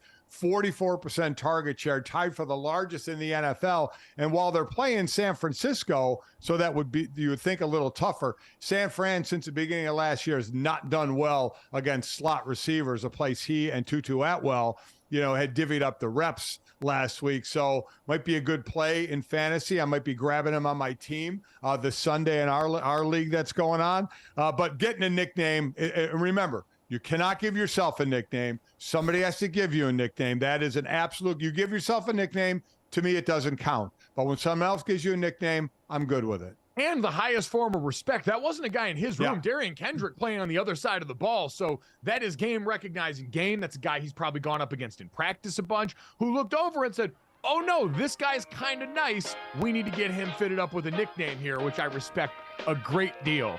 I respect all of you who watch and listen a great deal. If you enjoyed it, make sure you download, subscribe, rate, and review. Leave us that 5-star rating. Go ahead and subscribe to the DraftKings YouTube channel and enjoy football this weekend. Thanks so much. We'll talk to you on Monday.